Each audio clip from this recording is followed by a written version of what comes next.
Good afternoon. My name is Jennifer Smith and I'm a CMC member. I'd like to welcome you to a very special What's Up Wednesday in recognition of Canada's National Indigenous History Month.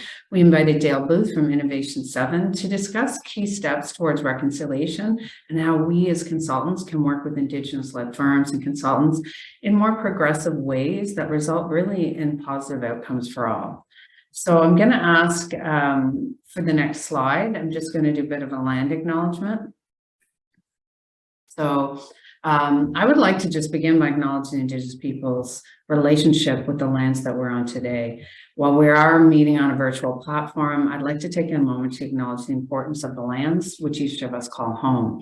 We do this obviously to reaffirm our commitment and responsibility in improving relationships between nations and improving our own understanding of local Indigenous peoples and cultures. From coast to coast, because we do have people from across the country, we acknowledge the ancestral and unceded territory of all the Inuit, Métis, and First Nation people that call this land their home. For me today, I'm coming to you from the Ottawa area, and I'd like to begin by acknowledging that the land which I'm located on today is the traditional unceded territory of the Algonquin Anishinaabe Nation and people. The Algonquin people have lived on this land since time immemorial, and we're grateful to have the opportunity to present this territory. I invite you to take a moment yourself, just to take your own reflections to reaffirm, your connection to the land and the land which we live on, and to contemplate how each of us may contribute and move forward in the spirit of reconciliation and sustainability. And this is a good topic to have today to be able to discuss this. So welcome again, everyone. I'm going to ask for the next slide to come up. We're just giving a bit of housekeeping. So I just wanted to go over upcoming events. So we have some events. We take a break over July and August. Most people are on holidays, but we're returning with a special event September 13th. We're thrilled to be inviting you to a transformative online event featuring the renowned athlete and two-time world champion in the 100-meter sprint, Sam Maffei. This is a pretty exclusive session that will delve into captivating intersections between sports and leadership and shedding light on how these two domains intertwine to shape exceptional individuals. So this is free for CMC members. There is a cost for non-members, but obviously we welcome non-members to join in. In October, we'll be focusing on developing future coaching leaders. So Sandra was going to be putting in the registration in the chat, so you can look at that. Just in terms of the website, where you can go to visit CMC events page for all the events that are coming up across Canada.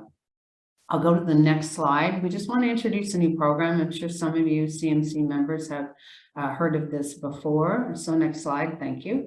It's the CMC Pro Bono program. We're launching it in the fall. It is a joint venture between CMC Ontario and the Eastern Ontario chapter, which I sit on the council. So I know that a lot of work has gone into this.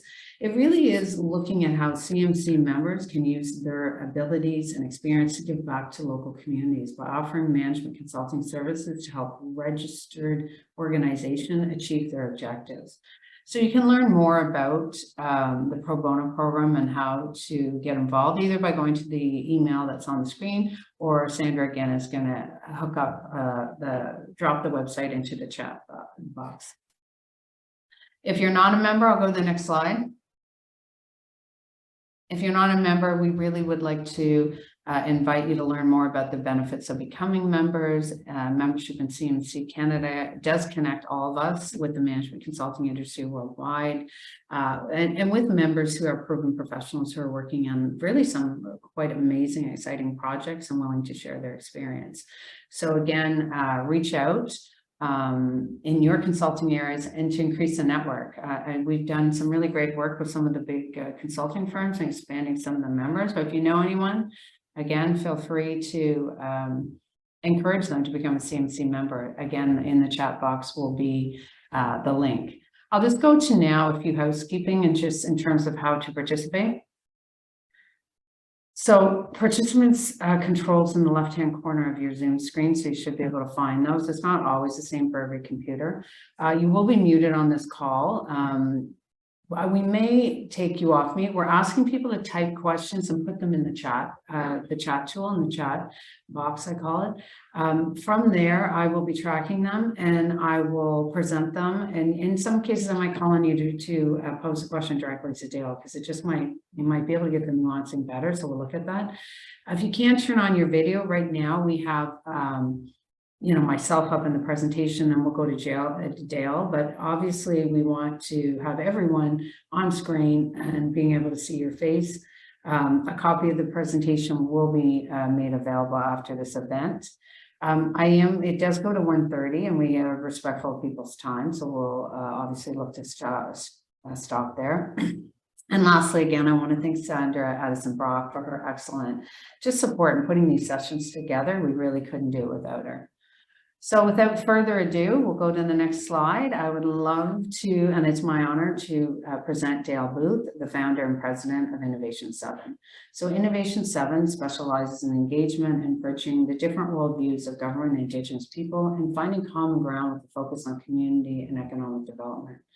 With over 20 years of experience working with Indigenous people, all levels of government in the construction industry, he is well known as a visionary leader with special and really tested talents for shaping productive cooperative working relationships and really bridging those worlds. Interesting thing about Dale too, he's got a very quite diverse background, is that he had to work in government as well. So he has seen both sides of that, but he does a lot of work in alternative procurement solutions such as P3, ASDs, and other things like that. As I say, he was the Chief Executive Officer of Assembly First Nations and the Director of Economic Development with them. He was with Indigenous and Northern Affairs Canada, and then he moved out, and with a keen focus on strategic planning, operational financial management engagement, he founded Innovation 7. So I'd like to welcome Dale. Dale and I have worked together for a number of years and have developed really a mutual beneficial partnership on a number of very challenging and rewarding projects.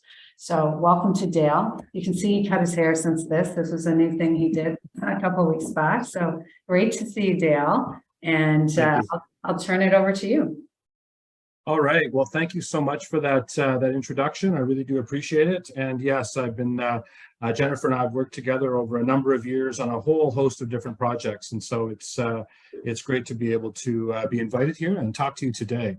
It's a really interesting time for Indigenous firms like ours, and for the future of Indigenous businesses and firms. We're seeing an incredible growth that's going to be taking place. I'm going to be going through a lot of factual information about where things are at, but also some practical guidance on developing relationships with Indigenous firms, if you've not already done that. How to approach and looking at some of the markets that are really opening up. I'm going to be speaking from the perspective of Innovation 7 in terms of we're a management consulting firm, as Jennifer mentions. We do a lot of work in infrastructure development, especially around the implementing of Indigenous participation plans and inclusion plans for Indigenous people in project areas. And that's really a lot of the majority of the work that we do. And we play we advise governments, we do a number of other things, but it's fantastic to be here today. So we're going to get right into it. We're going to talk a little bit about Indigenous firms, and we're going to go through that it's one of the fastest growing segments in the economy. I can tell you that right now we're experiencing extreme growth. I think we've grown probably 200% over the past couple of years in terms of our small firm, and it just keeps going. The opportunities right now are extremely high, and it's a very positive story, especially from our perspective. The Truth and Reconciliation Commission and the calls to action in 2016, when the government changed, they adopted the TRC, Truth and Reconciliation Calls to Action, as guiding policy. And what we've been seeing is, because of that, more and more opportunities, especially inclusion on major projects, has been opened up for Indigenous people and Indigenous communities and Indigenous businesses. So it's been very, very good. And that really was sort of a bellwether moment for Indigenous companies, because more and more opportunities were being afforded, and more opportunities especially to engage with Indigenous communities, were created. And it really, what it did was it increased the knowledge of what is really out there in terms of opportunities. So that really drove a lot. Procurement. Right now, especially in the federal government and provincial governments, we're seeing a lot of targets that they want to meet with respect to procurement. And so they're looking at in the federal government meeting a procurement target of 5%. So if they procure a project of 80 million or $800 million, they're looking to ensure that that there's going to be a 5% spend with Indigenous communities, companies, businesses, individuals taking place on that project, and looking at how that can be coordinated. It's really been something that has driven the growth, especially recently, of a lot of firms. They're steadily increasing partnering. So why I say that is when opportunities go out the door, we're getting calls by 4 or 5 different firms to participate with them as part of their team. The demand is really, really growing. There are a lot of firms now that are starting to fill that gap. And really, there's a lot to go around. So it's been really an interesting time over the past couple of years, especially at Innovation 7, to see that really the partnering is the thing that's really driving growth, because partnering with non-Indigenous and Indigenous firms alike has really been something that has really contributed to a lot of success. There is community-based firms and firms that are owned by First Nations communities. I was once, actually a couple of years ago, the band manager for the community of Pikwakanagan. And there were a number of community-based firms that were owned by Pikwakanagan. And they're a market that often are looking for partners, are looking for development partners, for equity partners. There's different segments to when we talk about Indigenous firms, and these are ones that are really emerging. These are the band-owned businesses, usually owned in terms of a limited partnership or other types of arrangements.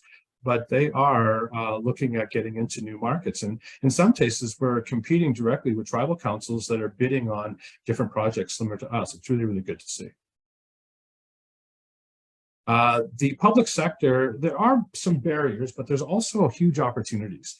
Public sector markets, especially in the infrastructure market, and that's perspective I'm going to be talking to you from, infrastructure and real property development. There are barriers in terms of security clearances, for companies getting the security clearance, being able to demonstrate a book of business. There are some things that preclude people from being able to get there, but you can get there, and you can get there with mentorship and partnering with other firms that have these tools already in place. And there are tons of opportunities right now that are happening, and we're experiencing that right now.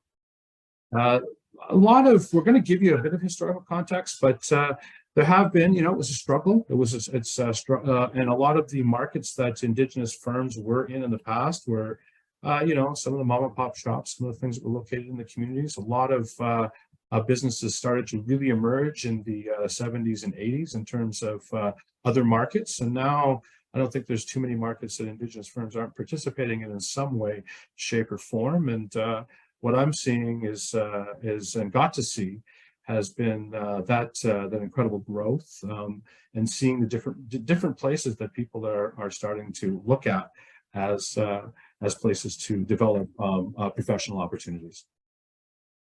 A lot of communities and community businesses, they're shaped by their community linkages. A lot of different communities have special, particular, needs that that they're looking to fulfill, and sometimes those they're fulfilled by local businesses and others. But it's also a lot of culture. I know that in our firm, Innovation 7, we're driven by a lot of cultural things that are very important to us. As you can see on my shoulder, the 7 grandfather teachings is very important to us. And also our tagline, innovation for 7 generations. 7 generations, doing what we do now and making sure that we affect positively going forward 7 generations. These are things that, are guided by our community linkages and the culture. Now, there's another, I'm going to preface this before I bring it up, but there's another area too that I want to make sure that we address, because it is a subject matter that's becoming more and more and more, we're hearing more and more about it, especially in the press when different stories come out. But it's the concept of pretendians. I've heard it a lot. Actually, Drew Hayden Taylor, who is a Indigenous filmmaker from Southern Ontario, who did a really good, I thought, a segment on that. But there are situations where communities or organizations are saying that they're Indigenous, and at the end of the day, it's either identified or found out that they're actually not. And what happens is that, you go get into a partnership and, you have all the best intentions. And what happens is some of these things, they turn out to be that the people were not, in fact, Indigenous, or they were misrepresenting their Indigenous heritage. And that has become, I've had a lot of questions about that. I've had about, about how do we, how do people ensure that, this is the community-based business that they say it is and stuff. And, it's sometimes difficult. I mean, sometimes you're asking some very tough questions, but at the end of the day, it is a situation that is happening. And again, I encourage you to get more information about that. Drew Hayden Taylor on CBC did a special, I think it's about 45 minutes or 30 minutes on the whole concept. And really, some really good discussion and dialogue can happen, I think, after seeing it. But I do need to bring it to your attention, because it is something that I get asked a number of times, like, well, they say, like, I'm sorry we have to ask this, but how do we prove this indigeneity? How does that happen? And, it's a tough question. But at the end of the day, there are ways that that can happen. And, how we, in terms of being a First Nations owned business, being located in an Indigenous community, those types of things are very, very important to understand, especially when you're working with Indigenous companies. Okay, so the environment is growing and it's evolving very, very quickly, and a lot of it's driven by a number of factors. But I'm just going to give you some overview on some of the business capacity that's there. 19,000 businesses, generating $10 billion in overall total revenue. CCAB estimates 50,000 Indigenous-owned businesses. Most of them are relatively small. Some have no employees. Some are just sole proprietorships, right? But they are growing, and they are spread out amongst a number of different industries, and that's changing as more and more opportunities come up. I think when you see that 17% in construction, I think you're going to see that increase significantly. I think you're going to see the 10% in professional, scientific, and technical services. You're going to see that increase. I think there's going to be a lot of opportunities that are going to be driving those opportunities for us. So in terms of the business population, in terms of the number of businesses, the businesses have increased incredibly over a number of years, and with the being managed by young people. And 29 years old, at 29 years old, I wasn't managing business. I was doing other things, but it's very interesting to see that a lot of this this market and the Indigenous entrepreneurs are in that median age group.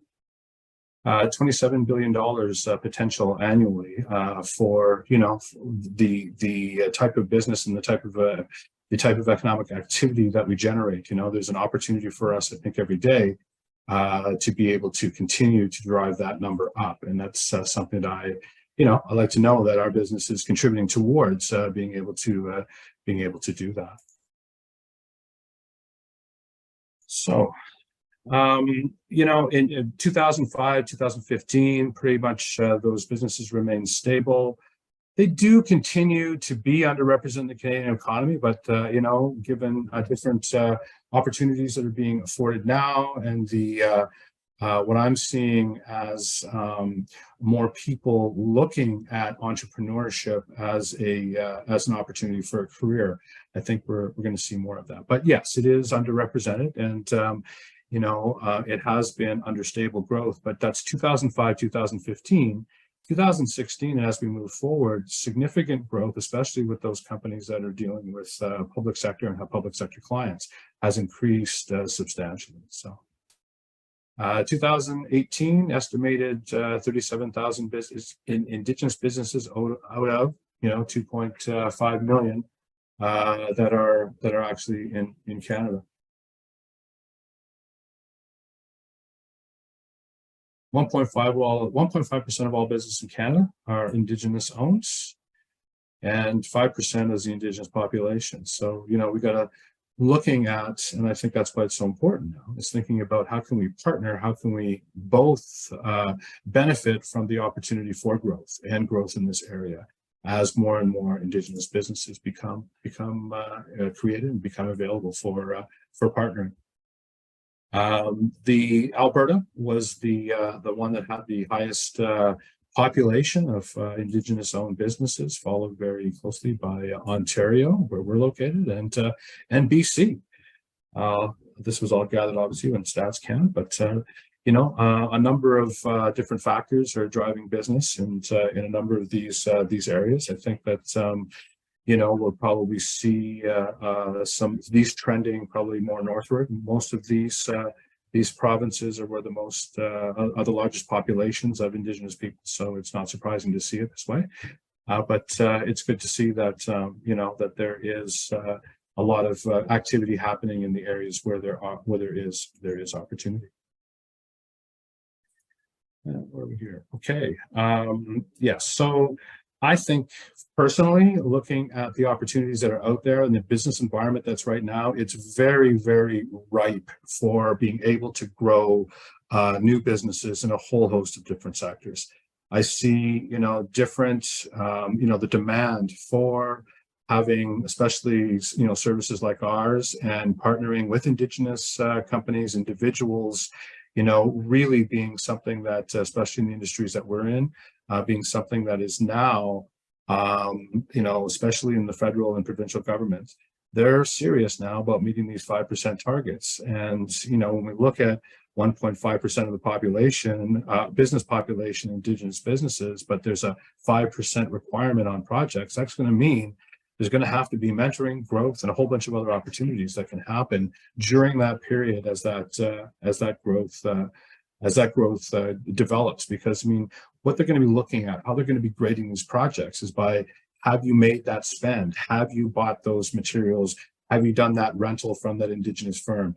Do you have them on as partners? Like, how are you making sure that those Indigenous firms are, invoicing that project to a total of 5%? That's really where things are going. And right now it's challenging because of, there are capacity constraints, but the opportunities for growth are incredible. And so,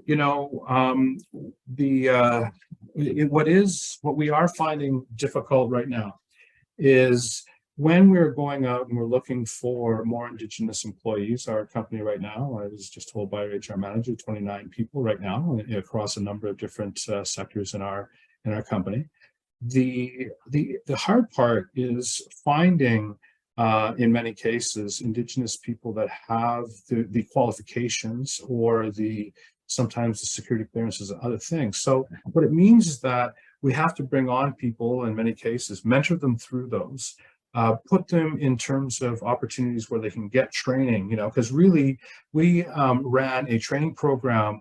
Was called the Building Information Modeling. It was a training program. We were able to find a number of people that we were able to take through training and get them now to a point where, very soon they're going to be going on to some full-time projects with our company. But when we went out and looked, it was very difficult to find anybody. So we realized that, we're really going to have to look at how we can train people. We just need to find people that are interested in doing that type of work, have an interest there, maybe have a skill there, and we kind of are helping them do the rest so that people can get into it. But it is some extra steps, it is some extra things you put into it. But what we're seeing now is there's a huge demand for BIM modeling specialists, and we're trying to meet some of that demand. So It is really interesting. Like I said, the growth potential right now in this market, especially what I'm seeing as a business owner, is really over the top. And it has steadily increased ever since the start of Innovation 7 in 2013. So, self-employed in businesses, and Indigenous women right now are the ones that are actually starting businesses at twice the rate of non-Indigenous businesses. Indigenous businesses are more likely to be led by women than men and led by youth and non-Indigenous owned businesses. So as we saw earlier, some of the numbers that were there in terms of 29 years old and others, I think there's probably a number of Indigenous youth in the, 21, 18, 19, 20, 21 year category.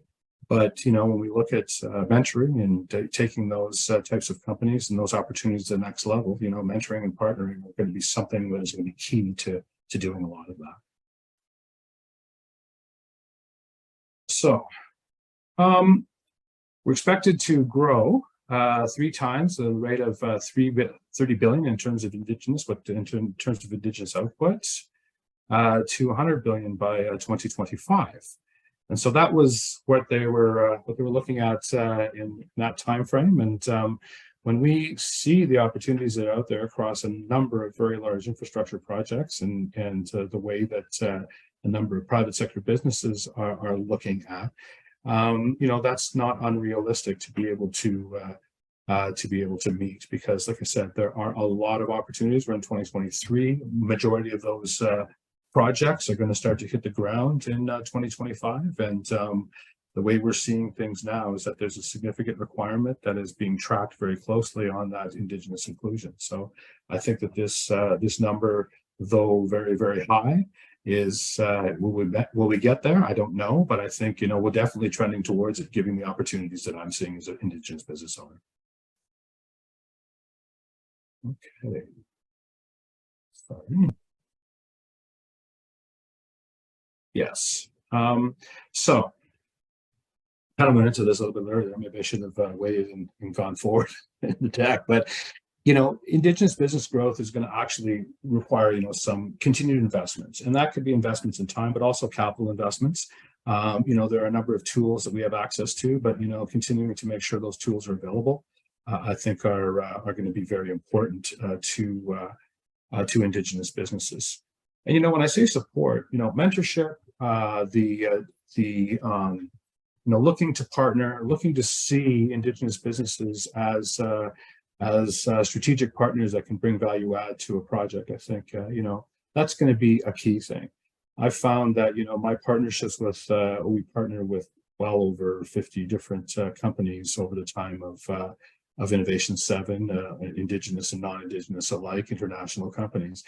And it's the things you learn, the things that you see in those partnering relationships, being part of a consortia, being part of a group of committed companies that's going towards an objective, I think is something that I learn a lot from each time. And I think that I hope I'm bringing the same thing to the table that the partners that I've developed are also doing. And so it is, when we talk about support, it's about mentoring, it's about inclusion, it's about looking for those opportunities where you can bring in perspectives, Indigenous perspectives, onto projects that are going to benefit that project for the betterment of the whole, right? All right. So talk a little bit now about the opportunities. So we're going to go a little bit more to the practical now. And so again, I'm going to be talking to you from a perspective of demonstrating a market that's really starting to open. And I think that there's other areas and other markets that are going to continue to grow. But I'm going to give you an example here and some examples on, approach techniques to Indigenous firms, things that we appreciate as Indigenous firms and Indigenous people when we're partners are looking at Indigenous firms and people as potential partners for an opportunity. So the first thing to understand is that the Truth and Reconciliation Commission calls to action, like I said earlier in the presentation, really drove a lot of the new policy with respect to government policy when it comes to working with Indigenous people. And so there are a number of different things, and especially when it comes to the way that federal governments, provincial governments will work with communities. What it did was it created an increased engagement And that increased engagement drove increased awareness amongst the Indigenous communities that saw the opportunities within different projects happening all across the country. The total, when you look at the total price tag of all those projects cumulatively, it's in the hundreds of billions of dollars now, where Indigenous people are understanding what the opportunity could be and how they could go about in terms of being involved in it. So I'm saying that's an opportunity. It's an opportunity because what it is, I think really the policy basis that brings us to where we are now in terms of driving some of that growth and success for Indigenous businesses. And this policy change, like I said, it increased awareness amongst not only the communities, but it also brought to the table the ideas around how community culture, Indigenous cultures could be brought to bear in the design of different types of opportunities that make the design something that is attractive to all. Like, I think there's a number of different things that we're seeing that have changed, where the inclusion of Indigenous people in design has really been helpful, and actually, I think in some cases has made it a more successful project. These federal procurement targets of 5%, I can't underscore the importance. Recently, from what we understand, that the federal government now is going to be a lot more stringent on meeting these requirements that are in the contracts, and making sure that the companies and the project owners are actually meeting those requirements under the Indigenous procurement plans. We bid with a lot of different firms. We are on a lot of different consortia right now, where we're actually the implementers of the Indigenous procurement plans, and we're starting to see that there's more and more pressure being put on the overall consortia to ensure that they meet those 5% targets. And I think that over the next 2 years, I believe that it's going to be essentially mandatory to ensure that they're meeting those, which obviously gives demonstrates that, especially in these markets where federal procurement, that there's going to be unprecedented growth over the next little bit, because it's going to be driven by the demand for these types of opportunities. Provincial procurements, they all have targets for inclusion. Also, work with Infrastructure Ontario and a number of different groups, all trending towards that 5% sort of target market that we're seeing. Municipalities are also developing policies or procedures, looking at how that they can involve Indigenous communities. Like I said, I worked with the Algonquins of Pikwakanagan First Nation as a band manager. We had a very close relationship with the City of Ottawa, which was very, very good. With the chief at the time, Wendy Jocko, developed a very close relationship with both mayors, and it was, I think, instrumental in helping the city and helping them understand really the type of relationship they want to have with the communities, what types of policies they want to see put in place, and how they see themselves participating with communities and projects. And it was really interesting. Some of the experience we had with the City of Ottawa were very, very positive. So. Private sector partnering, joint venturing. I've talked a lot about that. It's something that, really want to be able to do. A number of, like I said, it's been really the key to a lot of our success and demonstrating how inclusion of our firm and working with our firm and what it brings to the table can actually, bring some great value to your overall project. But you have to think about it, right? You have to go in with the right partner. For me, there's a lot of times where I can provide exclusive, I can be an exclusive on a project, or sometimes I don't go exclusive. Sometimes I make myself available to other people that, if it's, provided that's allowed by the procurement. But, when I do partner, it's because it's the right thing. It's, I'm going to be looking for certain things in a project. And if I get, those types of things, like, for example, if I get an opportunity to play some BIM specialists, that's going to be something I'm going to be looking for. If I, am able to access some of the administration funds that come along with some of these major projects, if I can be the one who is going to be really driving the Indigenous participation plan. Like those types of things are going to be things that I'd be looking at. And, if there's no pushback, or if there's, if there's agreement to those types of things, then, you go on to the next step on how you want to solidify your partnership. If you want a joint venture, if you want to, how you want to do it. There's many ways that I've done it. And, but each one of them starts with that discussion and that outreach. And I'll talk a little bit about that in a bit here. Now, a lot of really interesting things are happening, and I mentioned that 5%.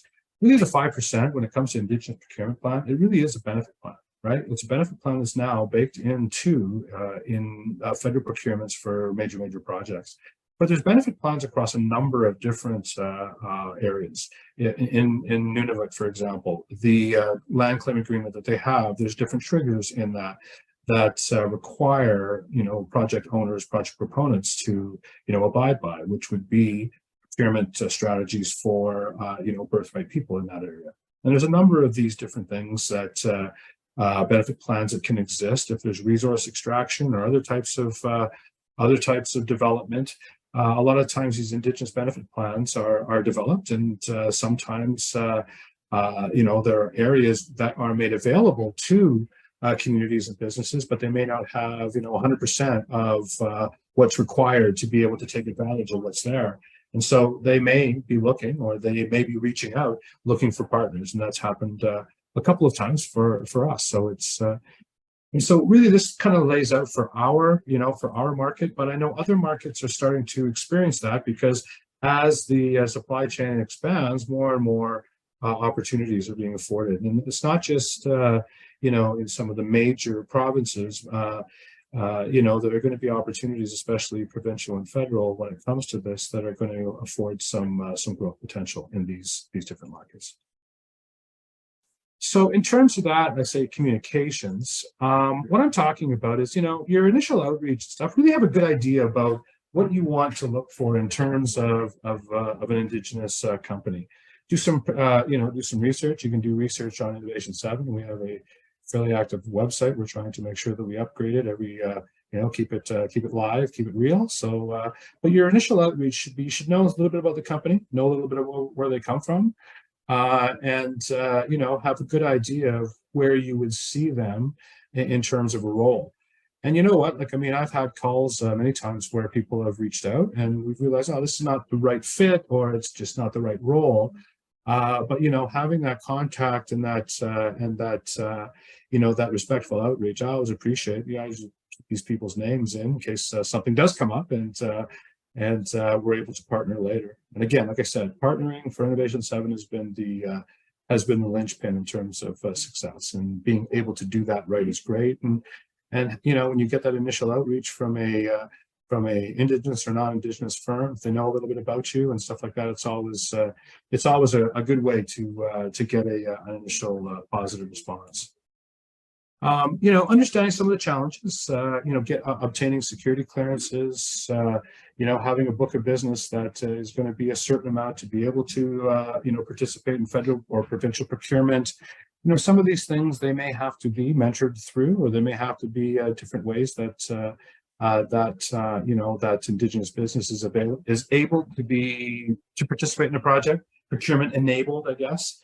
There may need to be some extra steps, but some of these things are, they can be overcome, and we're actually benefiting from a lot of the help that we had early on in terms of developing our company and making sure that we were able to overcome some of those initial challenges. Understand the background origins of the company, right? Like, I'm First Nations. I'm originally from Natcombe-Gwining in Northern Ontario. So that's Stoon Arrows, Kenora, Fort Frances region, and in the Lake of the Woods area.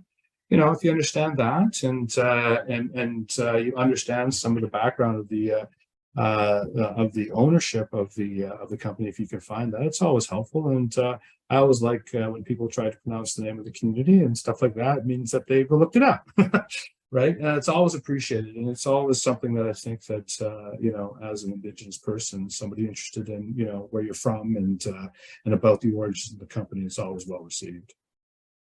We're into creating a relationship. We're into creating partnerships, and We also need to, like I mentioned earlier about the about pretendians, so sometimes there's these shell company concepts, and what happens in those situations, these I think are being more and more rooted out, but at the end of the day, what would happen is they would have that somebody would be an Indigenous person, sometimes would be positioned, and business would move through this Indigenous person's company or this, partnership or sole proprietorship to a non-Indigenous firm, leaving very little for the Indigenous person.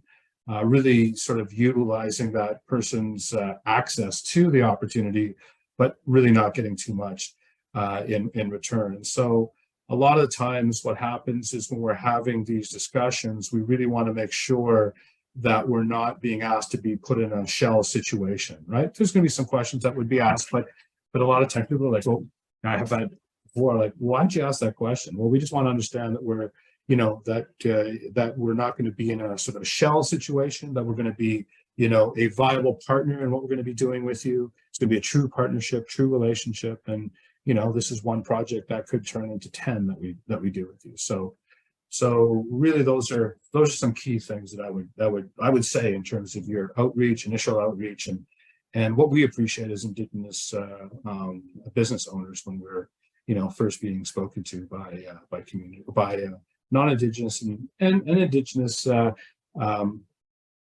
companies alike. And a lot of this too holds true for if you're reaching out to a community for a band-owned business, like doing a little bit of research on the community themselves, those types of things. Or if you're reaching out to a tribal council that might have a company that is active in your market, just understanding, where they come from. If it's a tribal council, knowing the communities that are involved, that kind of thing. But really going into it that you want to create a relationship and create a partnership and make sure that it's going to work for everybody, right? Okay. Again, sometimes there are differences, and there's differences in the nature of some of the Indigenous firms. So I'm I own a private sector owned, individually owned company. It's owned by our family. Our entire family participates in this company, which is really, really, really cool. Yes, my wife is actually our HR manager. My oldest daughter is our procurement lead. My son is working in BIM space, and my youngest daughter is working on in our video production area that we're just starting up. So it's been really, really fun. Actually, it's a family-owned private sector business. But then you have band-owned businesses too. So a community, Indigenous community like Algonquins or Pikwakanagan, they have several band-owned businesses that are active in a number of different markets. And some of them, might be viable. And, if you look into these community band-owned businesses, there may be some synergies there. And sometimes there's tribal council or community collective owned type of businesses. And, understanding those businesses also, I think, are key because they're starting to emerge as competitors to us, which is really, really cool to see, actually, that tribal councils are taking what they have in terms of their talents, whether it be technical, financial, and now they're turning it into a for-profit opportunity to support better services to their communities. I'm all for it. I think it's fantastic. I don't mind losing to tribal councils. Research, outreach, communications, partnerships, joint venture. I think, like I said, do your outreach when you're research before your outreach, understand who you're going to be talking with, being, very prepared for your first meeting and understanding what you want to be able to do, what kind of partnership, joint venture, what kind of thing relationship you want to get into. And understanding too that, procurement's really changing. The opportunities that are there really is changing. We're starting to see too, the security clearance timeframes being a little shortened. Our company is OLIS, and so we do and assist in the security clearance process for new employees and others and firms. And we're seeing a real uptick in how quickly things are coming through. So that's been really helpful too. And there's always sometimes an issue around bonding. Communities that are companies that are owned by community members that live on reserve may not have the ability to find the necessary financial backing or be able to use, different properties as assets. So bonding sometimes can be difficult, but there are ways you can look at partnering and working with that company together. I know there's a couple of projects I worked on where we jointly went to the insurance company or the bonding agency that was doing it, and we're able to come up with a really good strategy to make sure that that Innovation 7 met those bonding requirements for that particular project that we went after. So just some of the ideas and some of the things that you need to be aware of when we're looking at working with Indigenous communities, but to be very aware that procurement is very much changing, and that there are targets now that are making it very, very interesting for companies now in this space. Okay, so I guess I can take questions, and but I would like, before we get to questions, I wouldn't mind if Jennifer, if you could take just a few moments, just talk about some of your experiences working with Innovation 7 and other Indigenous firms and other situations where where some of the things we're talking about here are applicable. Okay, perfect. Hopefully everyone can hear me. Yeah, we have about 15 minutes left, but yeah, so I met Dale and was introduced to his firm through a mutual acquaintance that we had. They knew what space I've been working in. I've been working in the space probably since 2000, and really seeing the difference in the different worldviews from government and Indigenous people, and really trying to work to bridge better understanding. Working with Dale's firm, I've been really enjoying it. It's an investment. Like I'd shared in continuous journey when I was doing a lot before I worked with him, but now I'm seeing even more and more. I learn something new every day in working with their firm, and spending a lot of time and investing in mentoring and providing support where they need. And I do find it very rewarding. And for myself, it's looking at how do we give back. And I think this is an angle I've been pushing even on the pro bono program. How do you work with Indigenous organizations and communities and help that? It's a very rewarding work, and very exciting and challenging work that we've been doing together. So what I've seen, and one of the questions I sort of had for you is sort of what your experience was, because there was traditionally a bit of a bait and switch, right? We're going to put this Indigenous firm or these Indigenous consultants out, and then the work never comes. And I know, Dale, you've had some of those experiences and obviously walked away from it. But from what I've even seen here today, like to work with Indigenous consultants or to work with Indigenous communities, nations, organizations, it takes some forward investment, like some real planning, the engagement, to be able to develop and invest in the talent development side, because getting to some of those, developing and mentoring the people, the security requirements that you talked about of getting on standing offers, all that is hard, but it's particularly hard for Indigenous people that might not have that background experience. So maybe you could just talk about your experience with that and how you're seeing that evolve in recent years. And then I'll turn to the questions. Yeah, okay.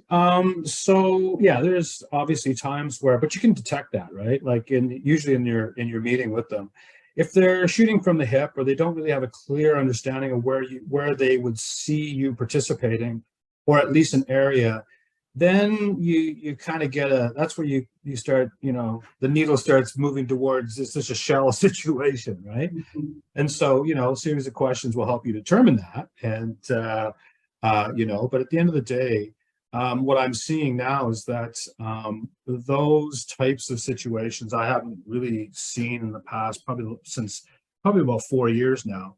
Most of the opportunities that come forward to us, they are, real things that are in the market. People are looking at, specifically partnering on things. Many of the partners that reach out to us are partners that we've developed longstanding relationships with. And so yeah, it's but again, I mean, it's the key word is relationship, and you can kind of detect when things are a bit suspect. But at the end of the day, now with such a high demand for services, it's really, we're dealing with a lot of people that are that really want to get something done, right? Yeah, committed to the partnership. Okay, I have a question from Kim Hickington. Hopefully I pronounced that right. She just asked Dale, do you anticipate the partnerships with smaller consulting firms may be easier than partnering with larger consulting firms who have very entrenched ways of doing business? So this would be probably like the KPMGs and Yeah. things like that. So do you have any experience, or have you Yes. go to smaller firms?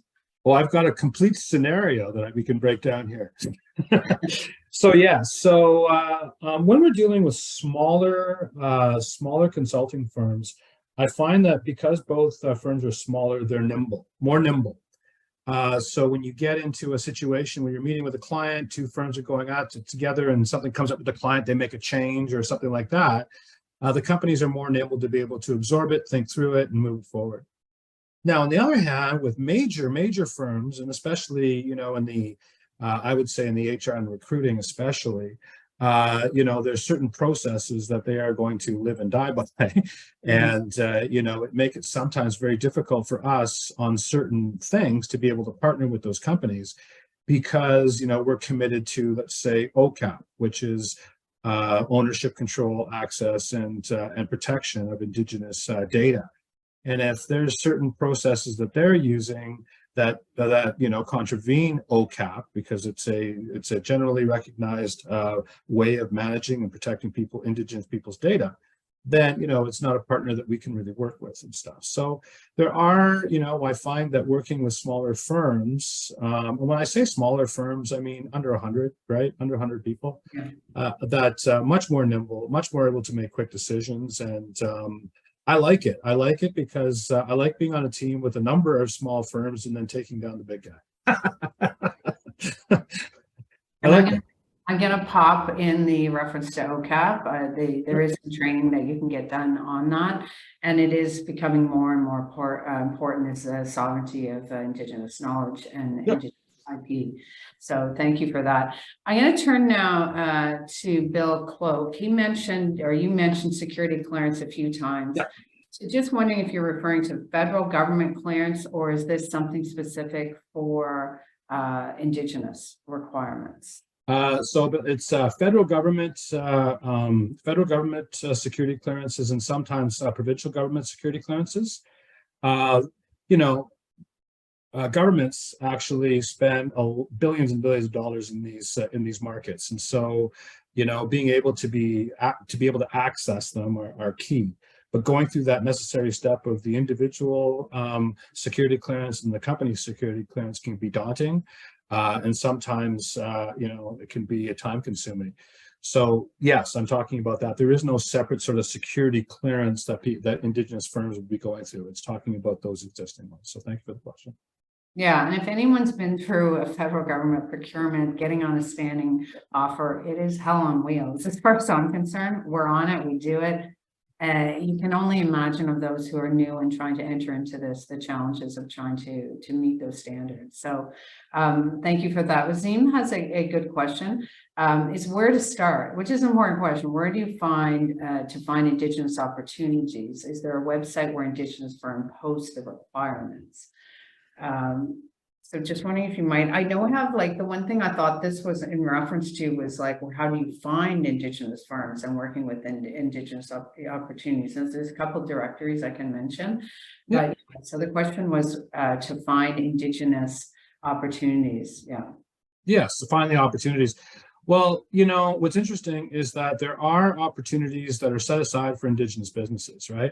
Oftentimes, I'll be, our firm will be sent different opportunities through Canada Buys, whatever it is now, buy and sell merch, whatever it's called.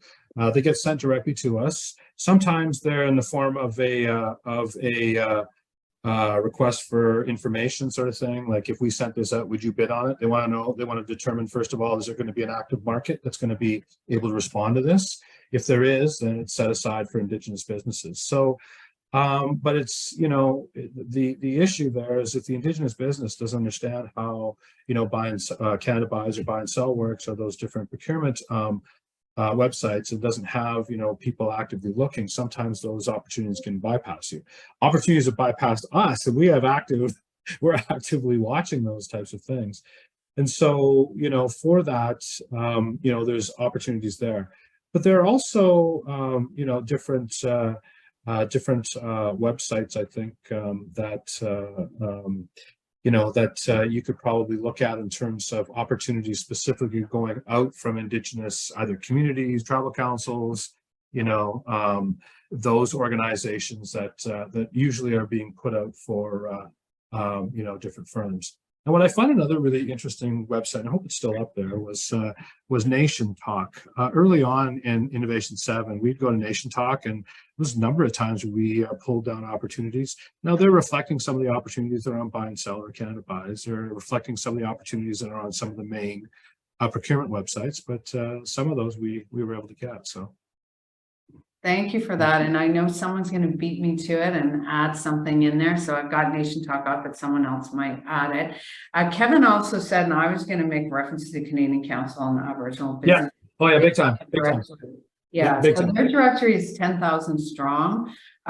The federal government also has the Indigenous business directory, but it is not as good. And let me tell you, I'm working for ISC, and I'm like, how can you not give me the number of how many are registered? So it's very deep, but I know it's not as extensive as the Canadian Council on Aboriginal Businesses. That's perfect. I'm going to see if there's any more questions. Does anybody have any more questions that they'd like to ask? We were coming up to about 4 minutes left. Oh, here we go. Eric Anderson. Is there a trend to increasing the number of Indigenous consultants, consulting firms who are able to take on engagements in the sector? Like, are you seeing that? So you did talk about different areas where they're working, but what are your thoughts on the consulting firms? In terms of, there is an increase in consulting firms, and there's an increase in some of those. Some firms actually now opening up different kind of new departments within their firm to be able to handle some of the opportunities that are coming out for engagement. We do a lot of it, but we're trying to look at how we can really limit our engagements to infrastructure development projects, federal, provincial infrastructure development projects. We do some policy type of things, but at the end of the day, where I think we're going to start to see that growth is driven by those opportunities. Perfect. Thank you so much for that. We're coming towards the end. I'm going to check to see if there's any other questions. Kevin said certainly an area where CMC Canada can help recruit Indigenous consultants and leaders. It is something to bring forward. As I said, I'm looking at it in relation to the pro bono, but I also think we really need to look at how do we as CMC Canada help develop and grow in Indigenous business consultants as well. Coming out of school, prior to that is, again, it takes a lot of forward thinking. So I'd like to, Dale, really thank you for today, for giving us such an extensive overview. As I've seen your organization grow and the value of the work that you do. So I was really happy to be a part of this today. So thank you for your time. I also would like to remind people to take the survey, just, how you thought today went, and then as well as to look at other topic areas you'd like to see. So I just see, I'm trying to look at some messages now, and so I'm just looking at Carolyn, just as someone who's Métis ancestry, has been particularly rewarding teaching Indigenous business students. The women are particularly present, to your point. Can you point to any BC opportunities? I might take this offline. I'll try and save that. I think there are lots of opportunities. I'm literally leaving here and flying into BC to do some work there. So there's lots of rewarding work out there and places that you can reach out to. So Caroline, I'll try and connect with you as well. I really hope everyone enjoyed the session today. We're just coming in at 1:30. So thank you, everybody else. Thank you for sharing. Thanks for connecting with the different connections and links, and be sure to look for our new events coming in the fall. And to everybody, have a great summer. Thank you.